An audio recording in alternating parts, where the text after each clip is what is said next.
16 जानेवारी 2025 रोजी रात्री 9 वाजण्याच्या सुमारास धुळे स्थानिक गुन्हे शाखेच्या पथकानं शिरपूर शहरातील खाटीक गल्लीमध्ये एलसीबीची धडक कारवाई केलेली आहे। हजारो गोवंश जातीचं चामडं जप्त करत नष्ट करण्याची कारवाई रात्री उशिरापर्यंत करण्यात आली होती। जिल्हा पोलीस अधीक्षक श्रीकांत दिवरे यांना मिळालेल्या गोपनीय माहितीवरून धुळे स्थानिक गुन्हे शाखेचे पोलीस निरीक्षक श्रीराम पवार यांनी शिरपूर शहर पोलिसांच्या मदतीनं शहरातील खाटीक गल्लीमधील एका घरावर छापा टाकला असता त्यांना हजारोंच्या संख्येनं गोवंश जातीच्या जनावरांचं चामडं आढळून आलं। या प्रकरणी गुन्हा दाखल करण्याची आणि मुद्देमाल नष्ट करण्याची कारवाई रात्री उशिरापर्यंत सुरू होती। घटनास्थळी स्थानिक गुन्हे शाखेचे पोलीस निरीक्षक श्रीराम पवार, शहर पोलीस ठाण्याचे पोलीस निरीक्षक के पाटील आणि पोलीस अंमलदार आदी मान्यवर उपस्थित होते।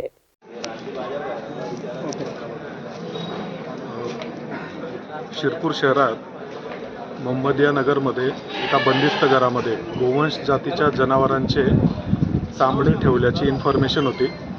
त्या पद्धतीने माननीय पोलीस अधीक्षक श्रीकांतजी दिवरे सरांनी आदेशित केल्याप्रमाणे सदर ठिकाणी येऊन खात्री केली असता इन्फॉर्मेशनमधील घरामध्ये तसेच चामडे आढळून आले।